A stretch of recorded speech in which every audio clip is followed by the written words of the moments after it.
జాతీయవాద నినాదంతో political reviews analysis channel Shastri స్మయోకి స్వాగతం. నా వీడియో నచ్చినట్లయితే లైక్ చేయండి, అలాగే నా ఛానల్ని తప్పనిసరిగా సబ్స్క్రైబ్ చేసుకోండి. వెస్ట్ బెంగాల్లో భారతీయ జనతా పార్టీ అధికారంలో రావడానికి ఎదుర్కొంటున్న సవాళ్లు ఏంటి? కొన్ని సర్వేలు చెప్తున్నట్లు మమతా బెనర్జీ నాలుగోసారి అధికారంలో రావడానికి ఇన్ఫ్లుయెన్స్ చేస్తున్న అంశాలు ఏమిటి? దీనికి సంబంధించిన పూర్తి వివరాలతో ఈరోజు ఈ వీడియో. వెస్ట్ బెంగాల్లో భారతీయ జనతా పార్టీ ఈ అసెంబ్లీ ఎలక్షన్స్ లో ఎదుర్కొంటున్న సవాల్లో మొదటి సవాల్ బెంగాలీ సెంటిమెంట్. మమతా బెనర్జీ భారతీయ జనతా పార్టీ హిందుత్వ ఓటు బ్యాంక్ ని కన్సాలిడేట్ కాకుండా అడ్డుకోవడానికి సంధిస్తున్న అస్త్రమే ఈ బెంగాలీ సెంటిమెంట్. మమతా బెనర్జీ అందుగురించే భారతీయ జనతా పార్టీని అవుట్ సైడ్ పార్టీగా ప్రొజెక్ట్ చేస్తుంది. అసలు బీజేపీకి బెంగాలీ సంస్కృతి, బెంగాలీ సాంప్రదాయాలు, బెంగాలీ ఆహార అలవాట్లు తెలియదని, అది కేవలం ఢిల్లీ బేస్డ్ పార్టీ అంటూ వెస్ట్ బెంగాల్ ప్రజల్లో బెంగాలీ సెంటిమెంట్ ని రేజ్ చేయడానికి తీవ్ర ప్రయత్నాలు చేస్తుంది. ఎందుకంటే 2021 అసెంబ్లీ ఎలక్షన్స్ చూసినట్లయితే హిందువులు మెజారిటీగా ఉన్న 182 అసెంబ్లీ స్థానాల్లో మమతా బెనర్జీ ఈ బెంగాలీ సెంటిమెంట్ తోనే 109 స్థానాలను గెలుచుకోగలిగింది. బీజేపీ కేవలం 72 స్థానాలకే పరిమితమైంది. హిందూ ఓట్ బ్యాంక్ కన్సాలిడేట్ కాకుండా మమతా బెనర్జీ సక్సెస్ఫుల్ గా బెంగాలీ సెంటిమెంట్ ని వర్కౌట్ చేసింది 2021 అసెంబ్లీ ఎలక్షన్స్ లో. అందుగురించే మరొకసారి ఈ బెంగాలీ సెంటిమెంట్ తో బీజేపీ హిందుత్వ ఓట్ బ్యాంక్ ని బ్రేక్ చేయాలని చూస్తోంది. అయితే ఈసారి భారతీయ జనతా పార్టీ మాత్రం బంగ్లాదేశ్ నుంచి వచ్చిన చొరబాటుదారులు బెంగాలీ సంస్కృతిని ధ్వంసం చేస్తున్నారంటూ చొరబాటుదారుల అంశాన్ని బెంగాలీ సెంటిమెంట్ కి కౌంటర్ గా భారతీయ జనతా పార్టీ ఉపయోగిస్తుంది. అయితే ఈ రెండు వాదనలో బెంగాలీ ప్రజలు దేని వైపు మొగ్గు చూపుతారనేదే ఇప్పుడు టీఎంసీ గెలుస్తుందా, భారతీయ జనతా పార్టీ మొదటిసారి అధికారంలోకి వస్తుందా అనే విషయాన్ని డిసైడ్ చేయబోతోంది. ఇక బీజేపీ ఎదుర్కొంటున్న రెండవ సవాల్ అతి పెద్ద సవాల్ TMC minority vote bank. 2021 assembly elections లో చూసినట్లయితే 112 అసెంబ్లీ స్థానాల్లో ఎక్కడైతే ముస్లిం మెజారిటీ, ముస్లిం ఇన్ఫ్లుయెన్స్ 30% కంటే ఎక్కువ ఉందో అలాంటి 112 స్థానాల్లో తృణమూల్ కాంగ్రెస్ ఏకంగా 106 స్థానాలని గెలవగలిగింది. బీజేపీ కేవలం 5 స్థానాలనే గెలిచింది ముస్లింలు మెజారిటీగా ఉన్న అసెంబ్లీ స్థానాల్లో. అంటే 148 మెజారిటీ మార్కు అధికారానికి సాధించడానికి కావలసిన 148 మెజారిటీ మార్కుని Trinamool Congress minority vote bank ద్వారానే 112 స్థానాల్లో 106 స్థానాలను గెలవడం ద్వారా ఈజీగా సాధించగలుగుతుంది.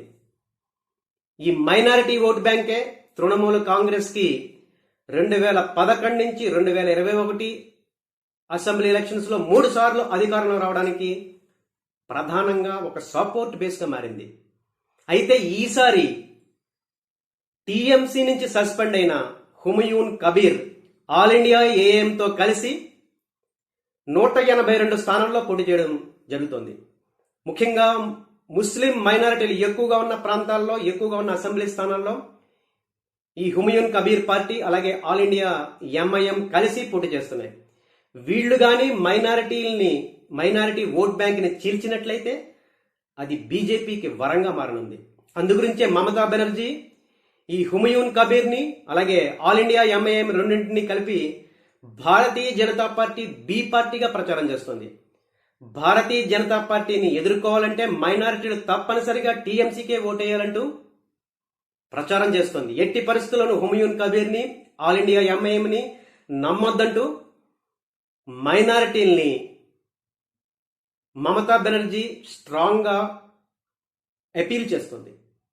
ఎందుకంటే ఈ మైనారిటీ ఓట్ బ్యాంక్ కానీ ఒకవేళ చీలిపోయినట్లయితే అది తృణమూల్ కాంగ్రెస్ పతనానికి మొదటి అంశంగా మారుతుంది. బీజేపీ విజయానికి అదే నాంది. సో ఈ మైనారిటీ ఓట్ బ్యాంకే ఇప్పుడు భారతీయ జనతా పార్టీకి ఒక పెద్ద సవాలుగా మారుతుంది.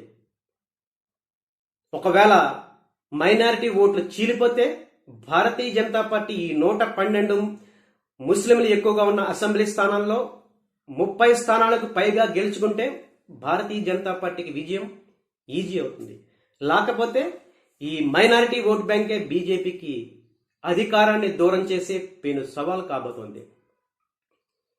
ఇక తర్వాత సవాల్ మమతా బెనర్జీ లాంటి ఒక స్ట్రాంగ్ లీడర్ వెస్ట్ బెంగాల్లో భారతీయ జనతా పార్టీకి లేకపోవడమే. వెస్ట్ బెంగాల్లో నెక్స్ట్ సీఎంగా ఎవరు ఉండాలి అని ఒపీనియన్ పోల్స్ అడిగితే 42% బెంగాలీ ప్రజలు మమతా బెనర్జీనే సీఎంగా కోరుకుంటున్నారు.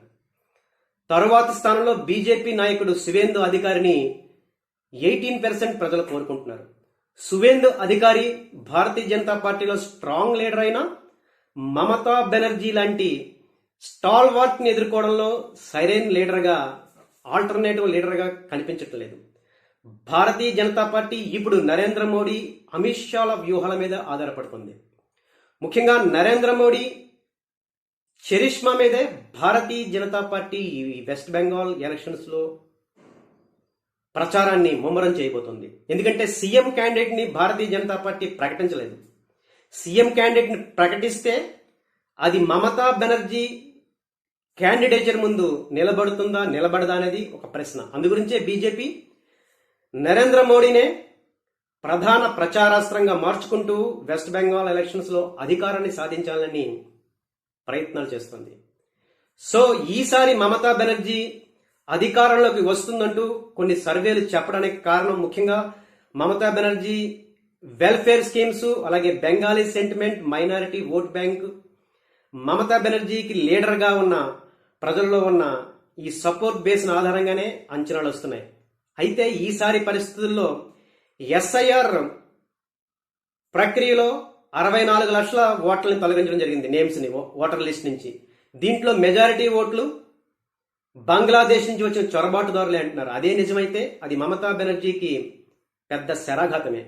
Mamata Banerjee Muslim vote bank లో ఇది తీవ్రంగా ప్రభావం చూపే అంశంగా మారుతుంది.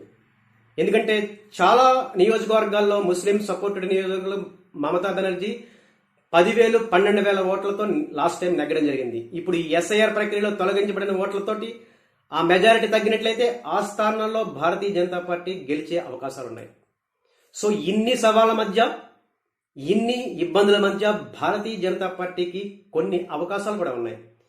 అయితే ప్రస్తుత పరిస్థితుల్లో భారతీయ జనతా పార్టీ వెస్ట్ బెంగాల్లో గెలవాలి అంటే నరేంద్ర మోడీ చరిష్మా, అమిత్ షా వ్యూహాలే ఫైనల్ గా బీజేపీని గట్టెక్కించే అంశాలుగా మారబోతున్నాయి. So West Bengal assembly elections లో మమతా బెనర్జీ గెలుస్తుందా, లేకపోతే భారతీయ జనతా పార్టీ అధికారంలోకి వస్తుందా? బీహార్ నుంచి రాజకీయ అధికారం వెస్ట్ బెంగాల్కి కూడా ప్రవహిస్తుందా? దీని మీద మీ అభిప్రాయాల్ని కామెంట్స్ రూపంలో తప్పనిసరిగా తెలియజేయండి. జాతీయవాదమే ఈ ఛానల్ లక్ష్యం. Thank you.